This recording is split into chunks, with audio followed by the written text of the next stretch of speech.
Good morning, happy fam.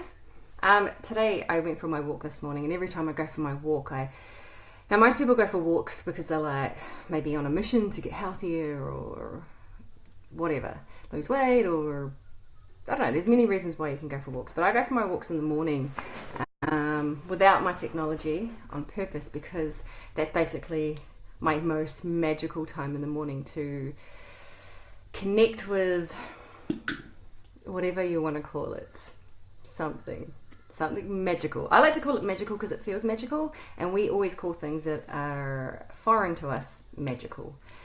So it's probably not magical, but it is magical to me. And when I was going for the walk in the morning, I was like, okay, I'm going to come straight back. I'm going to share with you some of the stuff that was coming up through me this morning that I needed to share. And this is actually what I'm going to be sharing in week 6 via the emailing. So I'm going to take this video that I create, and I'm going to take it off here, and I'm going to send it out and put it up on YouTube like I have been doing with all the other videos. And this way it saves me from doubling up, making a video here and then creating another one separate from this one. Why not just kill 2 birds with 1 stone? That to me is just smart, and that is what I'm going to do. So it's anxiety. This is the anxiety challenge for everyone who suffers. And you know what? Suffering. You do suffer from it, and you don't have to. And that's the whole point of this whole challenge, is to make you realize or allow you to get to a point where you don't have to stay in suffering.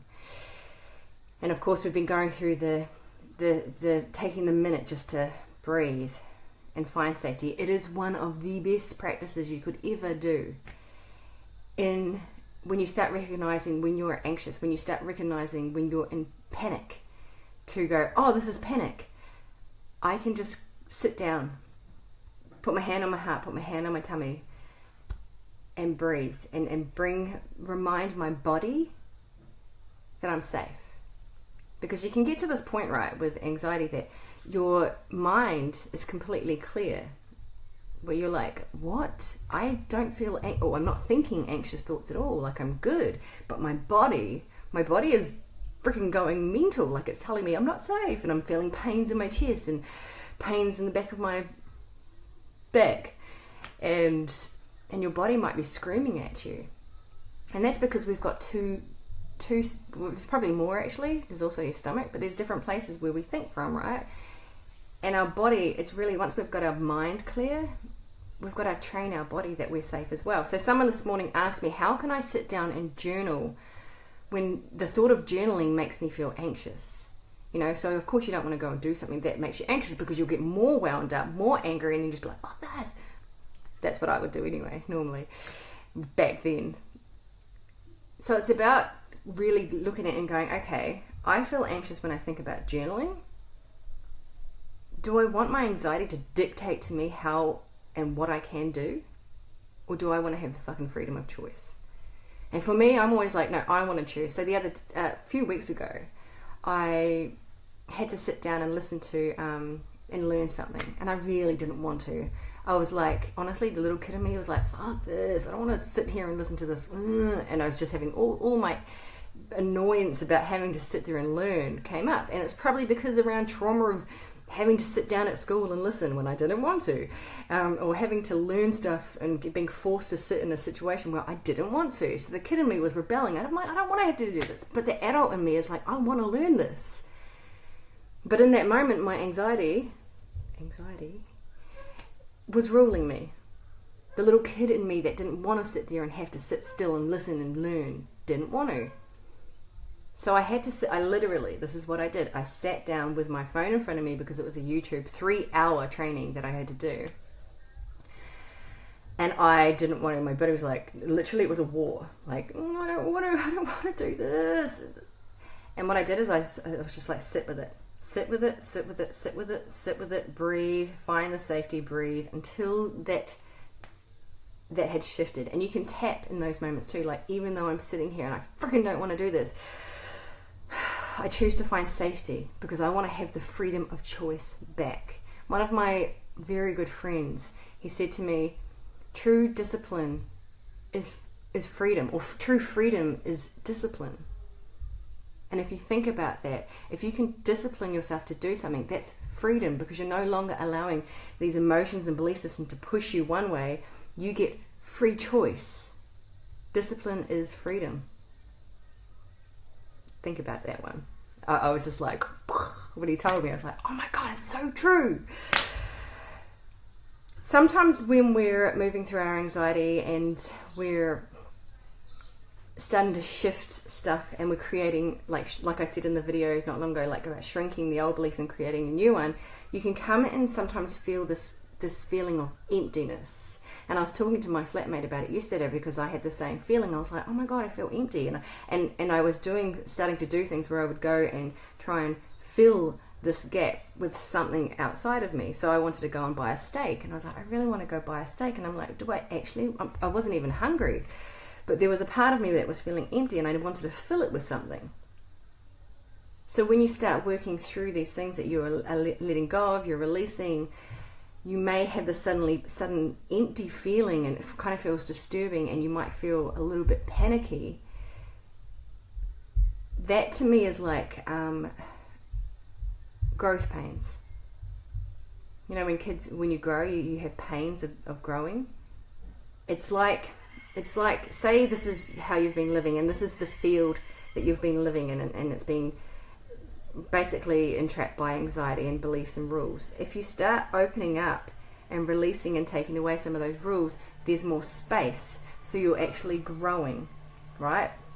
Energetically, it's moving outwards, and sometimes that can feel disturbing and painful and odd in the body, and you're kind of like, and there's a little bit of panic going on in your mind, like, I've got to do something, I don't know what, I kind of acted out because I don't know how to have the words to explain it. That's what it feels like. It's like, this disturbed shaking of like your energy feeling, like you need to fill it with something. And it's in those moments that you can just say, oh, this is the growth pains, or this is the panic that Amy was talking about that I'm experiencing, and it's purely because I've just shifted, my whole world has just grown and it's moved out energetically and probably internally as well. And I'm trying to find something to fill that void or fill that space. And that's when you can come back again, always come back to finding that stillness, which doesn't feel comfortable. But if you can sit with the discomfort, that's where you're going to move through the discomfort and find your freedom. And that's what everyone's searching for. They don't want to, I believe if you're doing this bloody course, you wouldn't be wanting to stay in anxiety forever, because that shit just fucking rules your life, right? And that sucks. But if you can sit in the discomfort, you might cry, you might get angry, you might want to punch the floor because it doesn't feel good, and that's the kid in you having a hissy fit. But if you can sit with that, if you can do what you don't normally do, then you'll find massive growth and you'll have massive peace within, and it feels so fucking good to be in that space. And sometimes it just requires someone to explain the experience of what we're going through, so that we find safety in the disturbing. So we find safety in that which doesn't feel good. So that we know that what we're going through, there is an out if we keep going. But if we keep retracting and coming back to how we've always been, then we will always be doing this back and forth and feeling and living in a space that we don't want to freaking stay in. Hey, Bridget. You probably want to go back and just watch from the beginning, because I've said a whole lot of stuff that hopefully will really help you understand, maybe if you're going through this, and when you're letting go of anxiety and when you're moving through it. What else have I talked about up there? Yeah, so that's growth pains. When you experience panic, that's when you're like, I want to reach for something to fill a void or get rid of this feeling. That's when you go to your stillness and you breathe and you allow yourself to move through it, because there is always another side. It's like when I was going through massive bouts of depression, right? When I was hit rock fucking bottom, and I'm talking about the blackest of black, I want to die in this space. I literally, and this is going to sound weird, but I literally let myself go there. I'd been there so many fucking times. The last time, I was just like, right, let's just go there. Let's fully just embrace this blackness, go down into this darkness and depth, and I'm going to die here. Now, a part of me knew I wasn't going to physically die, because I wasn't going to go and do anything. I'd already made that decision that wasn't going to happen. But I knew that, and it doesn't feel like it when you're going through it. But when you're going through it, some people think you're going down into the darkness and then you turn around and you come back out. What really happens is you go down into the darkness, all the way down, boom, and then you come back the other side. That's how it really happens. And that's when you know you just realize that going through an emotion or going through darkness or going through anxiety or whatever the emotion is it's not a going down and a coming back up, it's a going down through it and popping up the other side. Have you ever seen those snake games where the snake would go around eating stuff and it would go out that side and it would come back in this side? That's a similar thing when it comes to any of these emotions that we're having and these stuff that we're going through. Most people go like this, and they come back. And they come back to the same fucking space that they were always in before, right? Like, you go into the darkness and you come back up, but you're in the same space that caused you to go back down to that place in the first place. What you really want to do is you want to go like this. Surrender. And then come out new. So that you stop recreating that same crap again and again and again. I hope that made sense. It's really clear to me, but sometimes I have this thing where I articulate things to people and they're like, I have no idea what you're talking about, Amy. And then I have really good friends who can articulate and translate for me what I'm trying to say. What else did I write up there?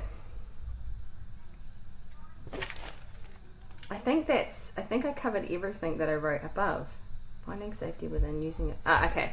So also the other thing is when you're feeling that emptiness, right? And you're wanting to go out and reach for things that maybe you've seen yourself do before. Like I used to always grab food because food was a really great way. And food is actually really awesome. It's like really grounding to eat.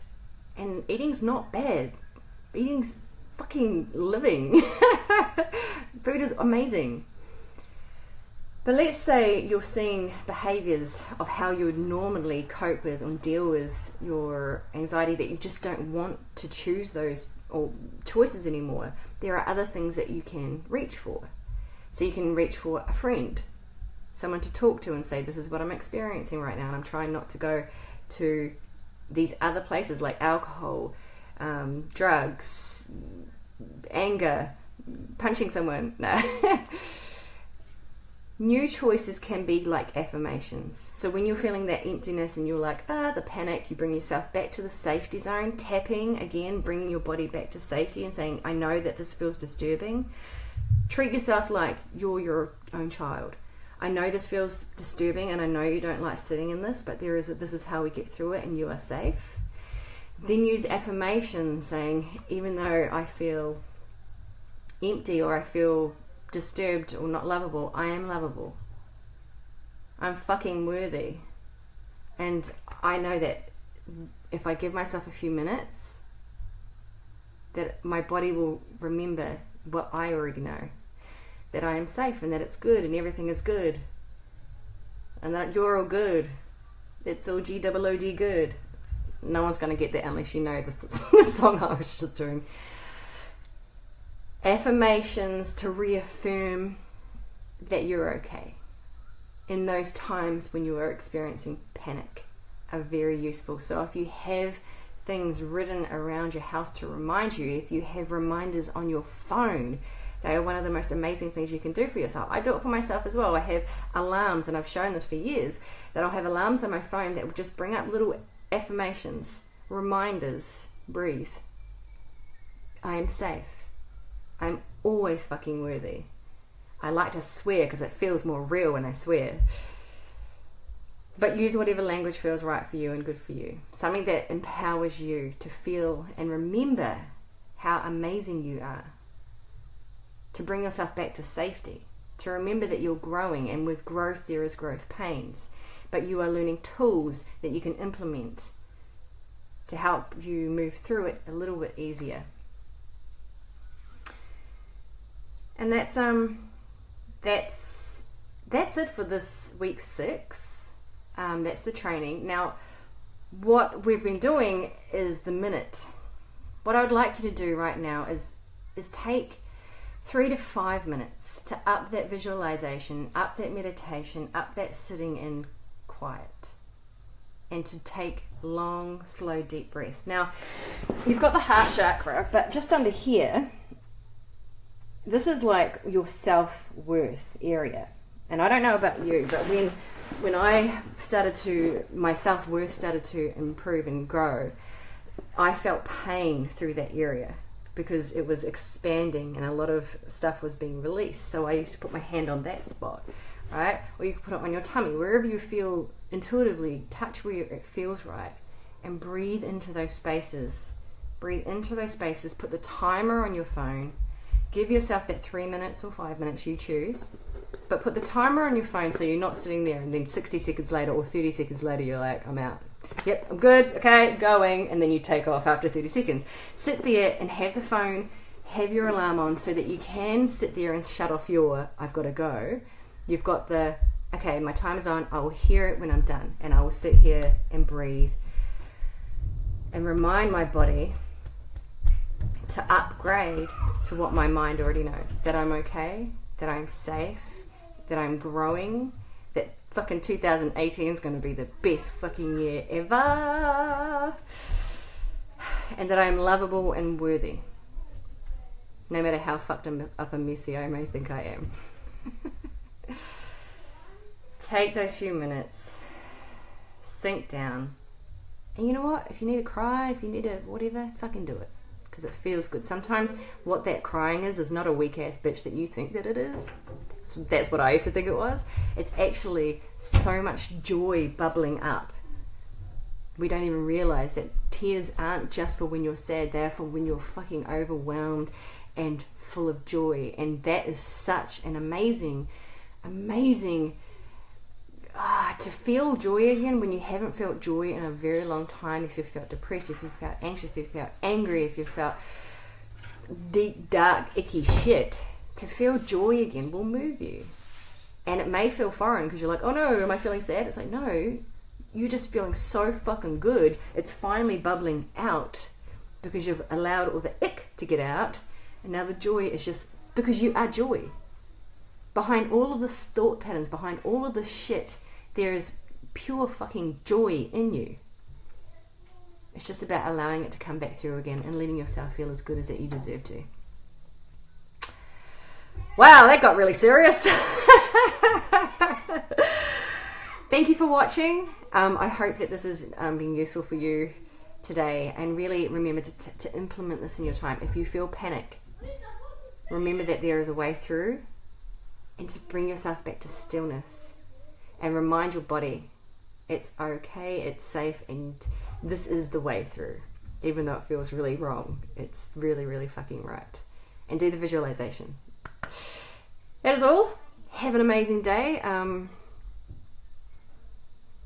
I'm going to go to the beach and do something awesome. And I'm going to go and journal because I haven't done it yet because it's still first thing in the morning and this was more important than my journaling. Heaps of love. Be rebellious. Be yourself.